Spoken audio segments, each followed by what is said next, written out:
नमस्कार, आप देख रहे हैं crime national news Sheopur. NH 552 road निर्माण कार्य में बड़ी गड़बड़ी आई सामने, करोड़ों की जमीन हेर फेर में लगी दांव पर। NH 552 के निर्माण कार्य रायपुरा जाटखेड़ा गांव के आसपास बड़ा विवादित मामला सामने आया है, जहां पूर्व में हुए सर्वे के आधार पर मुआवजे से अधिक जमीन अधिग्रहण की जा रही है। हालांकि इस मामले को लेकर किसानों ने SDM को आवेदन देकर शिकायत दर्ज कराई है और किसानों ने राजनीतिक दबाव और प्रशासन से सांठगांठ का आरोप भी लगाया है। हालांकि दोनों पक्षों के किसानों से बात करके मामले का खुलासा किया है।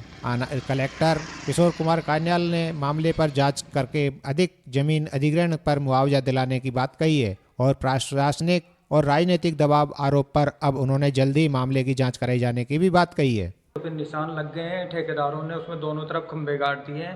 अब क्या है, कुछ सामने वालों के एक राजनीतिक दबाव और इसी मुदगल के दबाव की वजह से उस जो पहले मुड्डियाँ निशान लगे हुए हैं उसको बड़दा गांव की ओर 10 मीटर खिसकाने का प्रयास किया जा रहा है, जिससे हमारी जितनी भूमि अधिग्रहण हुई है उससे अधिक भूमि जाने का खतरा पैदा हो रहा है। इसलिए हम ये चाहते हैं कि जो पूर्व सर्वे के अनुसार मुड्डियाँ और सब निशान लगे हुए हैं, खंभे गड़ गए हैं, सब हो चुका है, तो उसी हिसाब से पूर्व के हिसाब से रोड बनाया जाए, यही हमारी वो है डिमांड। मैंने बोल रखा उसके लिए 18 विस्वा मेरा है और नक्शे के आधार पे 285 रायपुरा की जो मेड़ है उसको टच करते हुए निकल रही है और वो संयुक्त में से निकल रही है।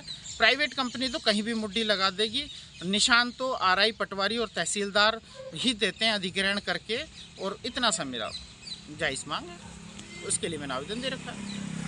तो 2019 में अवार्ड पारित नक्शा मैं PDF के मेरे पास है पूरा, उस नक्शे के आधार पे मेरी भूमि में जितना नक्शे में रोड डला है वो 18 विस्वा है और वो मैं सहज देने को तैयार हूँ। लेकिन बात करें उस नक्शे को फील्ड पे तो नहीं है, क्योंकि उसका नक्शे की एक मेड़ रायपुरा की 285 को टच करती है, जो कि मौके पे नहीं करती है, उससे मेरी भूमि अधिक जा रही है। मैं तो ये कहता हूँ कि मेरी भूमि 4 बीघा 17 विस्वा में से अगर 18 विस्वा जाती तो 3 बीघा 19 विस्वा नाप के दे दो।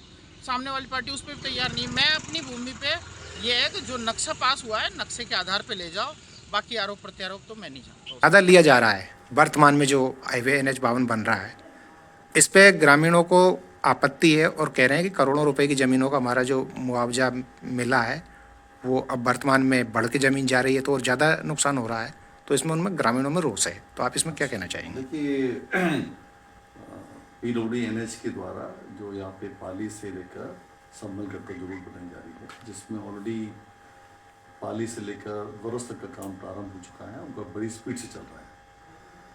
तो ये तो रोड बनाना बहुत अति महत्वपूर्ण होता है, आप सब लोग जानते हैं, और रोड इस जिले के लिए विशेष रूप से इम्पोर्टेंट है, क्योंकि यहाँ पर टूरिस्ट के लिए एक अच्छी रोड का होना भी बहुत जरूरी होता है। तो मेरे समक्ष में आपने अभी जस्ट ये प्रश्न उठाया है, तो मैं इसको एग्जामिन करूँगा। आप थोड़ा सा मुझे लिख के भी दीजिएगा तो और अच्छा रहेगा, क्योंकि मैं एक चीज़ पूर्ण रूप से आश्वस्त करना चाहूँगा कि जिस भी किसान की यदि कोई एक्स्ट्रा जमीन जाएगी तो उसका मुआवजा उनको मिलेगा। और दूसरा, हो सकता है लोकल लेवल पे कोई मिसकॉन्सेप्ट हो, कुछ कन्फ्यूज़न हो, तो वो भी दूर कर दी जाएगा। ग्रामीणों ने वर्तमान पटवारी पे आरोप लगाया कि सांठगांठ करके कर रहा है। नहीं, मैं दिखा दूँ, उसको चेक करा देंगे, लेकिन रोड का काम रुके ना, और रोड में यदि किसी की भी एक्स्ट्रा भूमि जाएगी तो पूर्ण रूप से मुआवजा मिलेगा।